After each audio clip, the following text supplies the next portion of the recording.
des chiffres et des lettres. Comme les véhicules routiers, les engins ferroviaires, qu'il s'agisse des voitures, des wagons ou des engins moteurs, font l'objet d'une immatriculation. Assez empirique à la naissance des compagnies de chemin de fer, où l'on se contentait bien souvent de reprendre le nom de l'entreprise l'ayant construit, ou celui de celle l'ayant mis en circulation, suivi d'un numéro assez court, cette identification s'est petit à petit complexifiée, organisée et allongée. Cette vidéo constitue la deuxième et dernière partie de celle proposée la semaine dernière sur cette chaîne. On va parler cette fois-ci des temps modernes, des machines électriques ou diesel, en passant par les TGV et autres engins automoteurs, et jeter un œil sur ce que l'avenir nous réserve. À quoi correspondent les lettres dans l'immatriculation des locomotives à vapeur? C'est l'une des questions que vous m'avez posées et à laquelle je réponds dans ce nouveau numéro. Bonjour et bienvenue dans Aiguillage.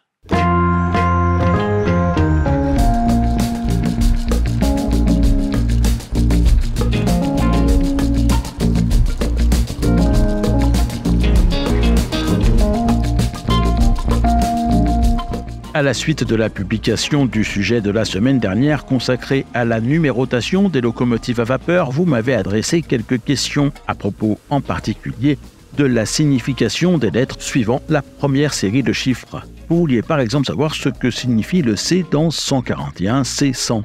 Alors en fait, ces lettres n'ont pas particulièrement de sens. Elles ne sont là que pour distinguer entre elles les machines partageant la même disposition d'essieu tout en n'appartenant pas à la même famille. Une 141C est techniquement et même visuellement différente d'une 141P ou d'une 141R.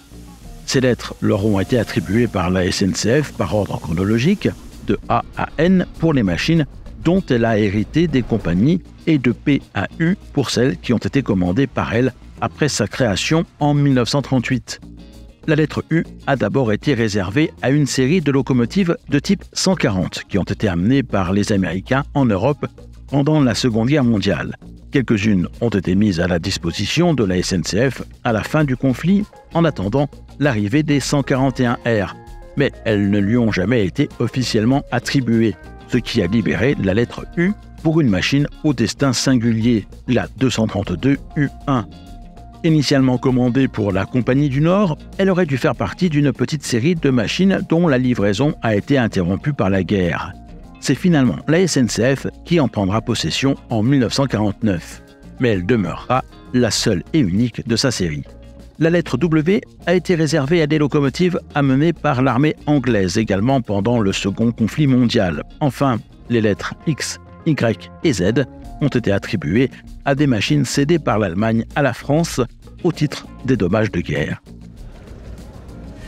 Pour rappel, le T qui précède parfois ces lettres désigne une machine de type tender, c'est-à-dire sur laquelle des caisses à eau sont disposées de chaque côté de la chaudière, tandis que le charbon est stocké dans une soute située le plus souvent à l'arrière de la cabine, sinon près de la caisse à eau côté chauffeur. Ces dispositions permettaient de se passer d'un tender attelé à la machine, ce qui facilitait les manœuvres, les déplacements pouvant se faire dans l'un ou l'autre des sens de marche, mais réduisait considérablement l'autonomie des machines, ce qui en limitait l'utilisation à des fins de manœuvre ou sur de courts trajets, comme ceux réalisés par des trains de banlieue. À cet usage, des machines de type 141 TC furent dotées de la réversibilité dès 1930 et furent affectées à la traction et la pousse de rames Talbot sur les lignes de la banlieue parisienne au départ de la gare Saint-Lazare par l'administration des chemins de fer de l'État. Ces locomotives tiraient les trains dans un sens, les poussaient dans l'autre, une cabine de conduite étant aménagée dans la voiture située à l'autre extrémité du convoi. Venons-en maintenant à la numérotation des locomotives autres que celles à vapeur.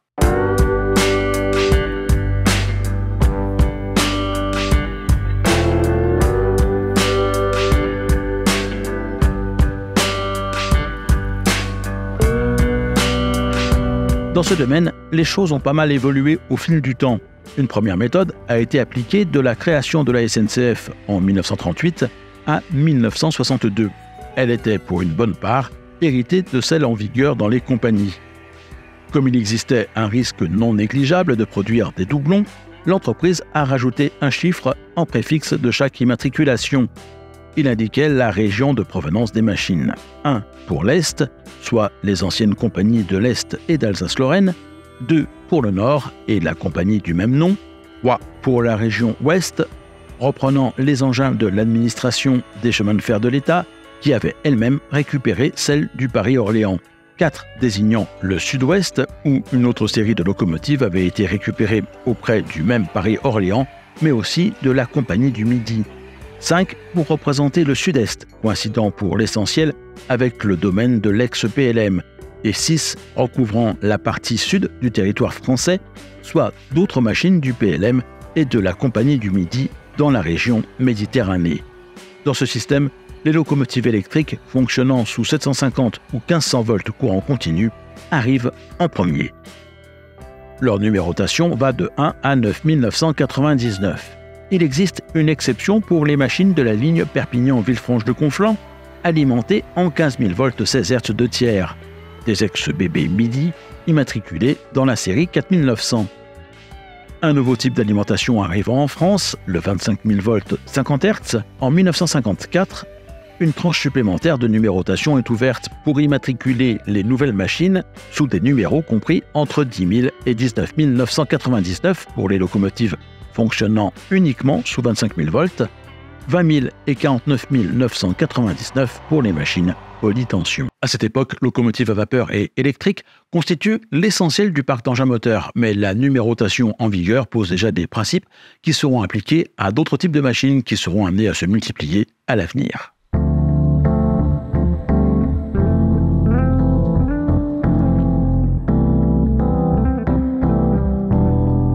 Pour les machines diesel, le système de numérotation est repris de celui que le PLM avait mis au point dans les années 30. Il s'inspirait lui-même de celui des locomotives à vapeur et repose sur le comptage des essieux moteurs. Les automotrices sont numérotées entre Z1 et Z9999. Les locotracteurs entre Y1 et Y9999. Enfin, les autorails sont préfixés X. Un deuxième principe de numérotation a été exploité entre 1962 et 1985, mais comme il est assez proche de celui utilisé actuellement, je vais directement vous parler de celui-ci.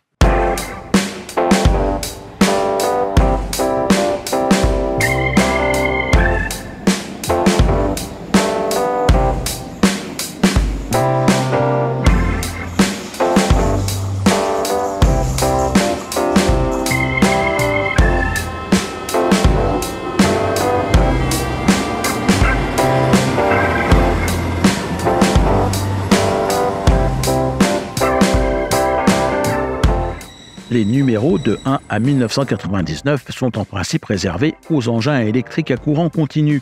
Petite exception, ils sont également utilisés pour les locotracteurs dont l'immatriculation commence par un Y pour les distinguer des autres. De 10 001 à 19 999 sont classés les engins uniquement alimentés en 25 000 volts. De 20 001 à 29 999, ceux pouvant fonctionner sous deux systèmes, qu'ils soient bitension ou bifréquence. De 30 001 à 39 999, les locomotives pouvant circuler sous trois systèmes électriques différents, de 40 000 à 49 999 sous quatre systèmes. De 50 000 à 59 999, les automotrices électriques bicourants. Puis viennent les engins thermiques classés entre 60 001 et 79 999. Et les engins bimodes de 80 001 à 89 999. À noter quelques petites coquetteries comme le fait que les auteurs de cette classification se sont arrangés pour faire en sorte que la somme de certains numéros de série donne un nouveau chiffre, tombant dans le bon intervalle. C'est le cas de 7200 plus 15 000 qui donne 22 200 ou de 8500 plus 17 000 dont le résultat est 25 500. Autrement dit, la combinaison des caractéristiques techniques d'une série de machines classées dans la catégorie des locomotives à courant continu avec celle d'une autre rangée dans celle des machines monophasées donne naissance à une machine classée dans la série des engins bitension. Pour éviter d'attribuer le même numéro à une locomotive, un autorail ou une automotrice, les premières sont classées dans des séries se terminant toujours par 3 zéros, par exemple la série des BB 26 000 ou celle des CC 72 000, et les automoteurs par 500. par exemple les Z 20500 ou les X 72500. Mais comme rien n'est jamais définitivement parfait, l'arrivée des tram-trains est venue créer un peu de désordre dans ce bel ensemble. Ils ont en commun avec une série de locomotives de type BB la numérotation 25500, mais se sont vus attribuer, pour les en distinguer, la lettre U. Ces lettres qui étaient là à l'origine pour rappeler la disposition des essieux perdent petit à petit de leur importance au point qu'elles pourraient même purement et simplement disparaître assez prochainement.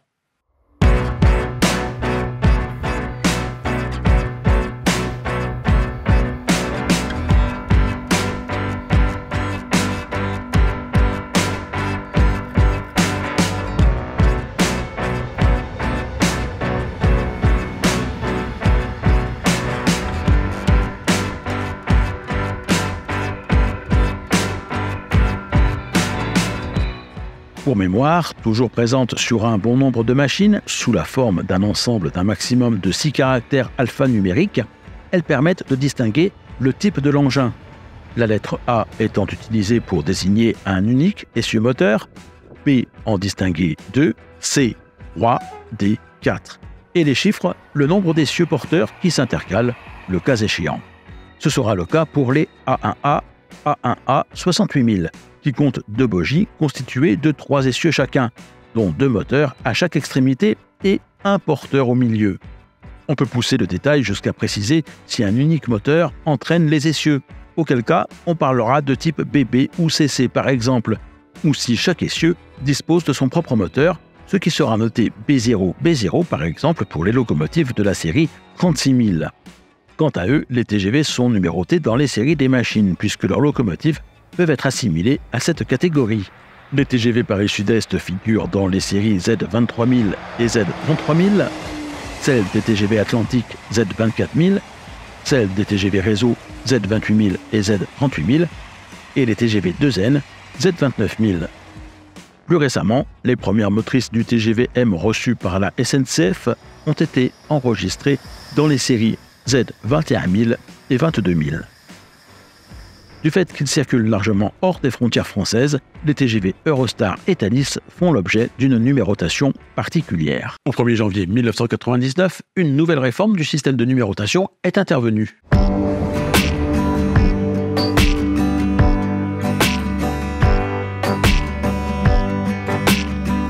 Une directive de l'Union européenne imposant une organisation par activité aux entreprises ferroviaires, la SNCF a dû répartir son matériel roulant dans différentes structures, chacune spécialisée dans un type de trafic. Pour intégrer cette nouveauté sans bousculer complètement la numérotation existante, ces nouvelles entités sont identifiées par un préfixe consistant en un numéro entre 0 et 9, placé en tête de la numérotation préexistante. 1 indique l'appartenance à l'activité Voyage France-Europe, qui englobe les TGV, 2 celles à l'activité Intercité, 4 au fret, 5 aux transports express régionaux, 6 à l'infrastructure et 8 aux transiliens. Les autres chiffres sont réservés pour permettre la définition de nouvelles activités, notamment dans le cadre de l'ouverture à la concurrence. J'espère que vous aimez les chiffres parce que le numéro européen des véhicules va progressivement en rajouter pas mal.